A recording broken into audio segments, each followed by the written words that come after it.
Bismillah, alhamdulillah, wassalatu wassalamu ala rasulillah, wa ala alihi wa sahbihi wa man wala. Ibu-ibu, bapak-bapak, dan adik-adik pengajian KGRI yang dirahmati Allah, Assalamualaikum warahmatullahi wabarakatuh. Insya Allah kita lanjutkan kajian Arba'in atau 40 hadis dari koleksi hadis Imam Nawawi. Pada kesempatan kali ini, hadis yang ke-28. Hadis yang ke-28 ini merupakan suatu dialog, suatu percakapan antara Rasulullah dan sahabat-sahabatnya. Berikut hadis tersebut. Rasulullah SAW memberikan suatu ceramah, suatu sermon, ya, di mana hati kami semua, ya, dari para sahabat yang menyampaikan hadis ini tergerak. Kemudian dengan takut, ya, jadi dengan rasa takut. Kemudian air mata keluar dari mata kami. Jadi Rasulullah SAW memberikan ceramah, memberikan sermon. Kemudian hati para sahabat tergerak, menangis, ya. Kemudian, nah ini yang bisa kita pelajari di sini yang pertama. Kemudian para sahabat itu menyampaikan kepada Rasulullah, ya Rasulullah SAW, ini seperti ceramah yang terakhir, ya, karena begitu sedih, ya, begitu tergerak, seperti ceramah yang terakhir. Oleh karena itu berikanlah nasihat kepada kami, console us, ya. Jadi para sahabat begitu tergerak, merasa ini seperti ceramah terakhir dari Rasulullah SAW. Takut Rasulullah SAW meninggalkan mereka. Kemudian mereka meminta kepada Rasulullah SAW, ya Rasulullah, berikanlah berikanlah nasihat kepada kami. Kemudian Rasulullah SAW menjawab,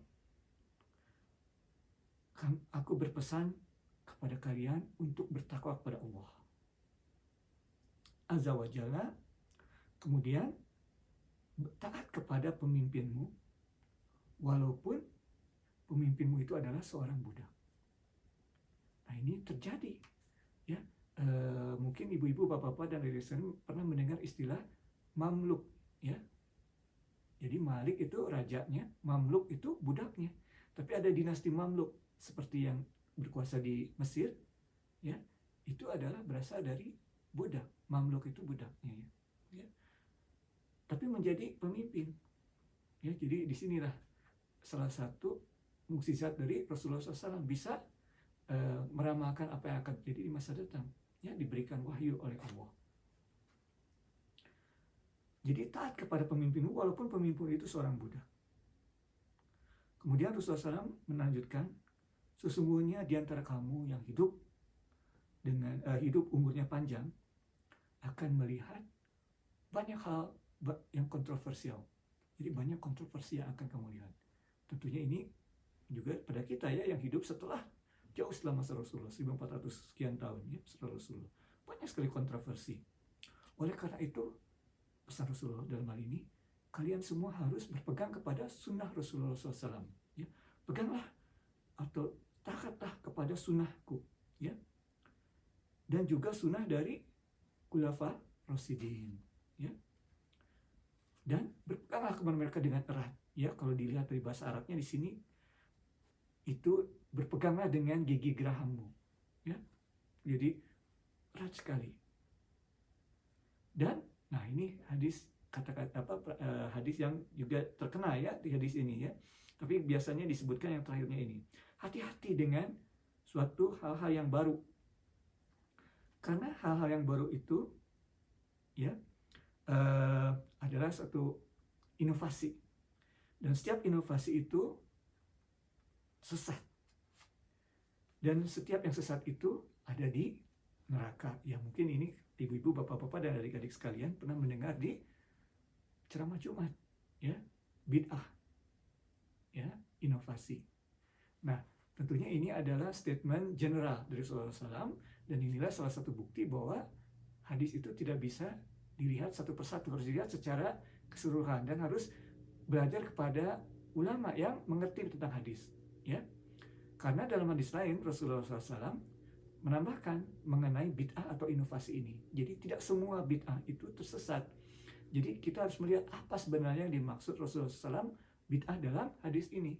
Karena dalam hadis lain Rasulullah SAW menyebutkan sesiapa yang melaksanakan atau istilahnya itu mendirikan sesuatu yang baru, ya, memulai sesuatu yang baru, yang baik, maka ia mendapatkan pahala pada saat itu juga selanjutnya, di mana orang-orang tersebut, di mana orang-orang menjalankan tradisi tersebut. Ya, misalnya Umar radhiyallahu anhu memulai tradisi sholat tarawih. Ya, Rasulullah SAW hanya melaksanakan sholat tarawih berjamaah beberapa kali saja karena takut itu menjadi dianggap sesuatu yang wajib. Tetapi di masa Umar radhiyallahu anhu, Umar melihat ini merupakan suatu bid'ah hasanah, ya, suatu inovasi yang baik. Jadi setiap inovasi itu tidak selalu buruk, ya. Inovasi ini ada juga yang baik dan yang buruk. Jadi sekarang pertanyaannya kembali, sebetulnya apa yang dimaksud oleh Rasulullah SAW sebagai inovasi dalam hadis yang ke-28 ini? Menurut para ulama di dalam hal ini yang pernah Ivan pelajari, yang dimaksud dengan bid'ah di sini adalah bid'ah dalam masalah akidah. Ya, bid'ah dalam masalah akidah.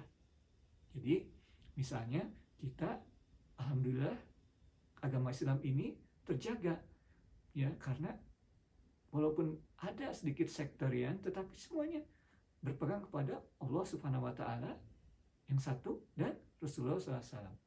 Walaupun kita melihat saudara kita yang Syiah pun, sebagian besar dari mereka tetap berpegang kepada Rasulullah SAW dan Allah Subhanahu wa Ta'ala yang satu.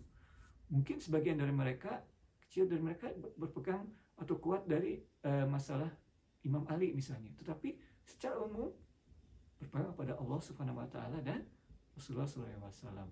Ya. Jadi secara umum agama Islam ini dijaga. Jadi demikian ibu-ibu, bapak-bapak, dan adik pengajian kajian Allah, yang benar yang dari Allah, kesalahan dari Irfan sendiri. Wabillahi taufiq wa hidayah. Wassalamualaikum warahmatullahi wabarakatuh.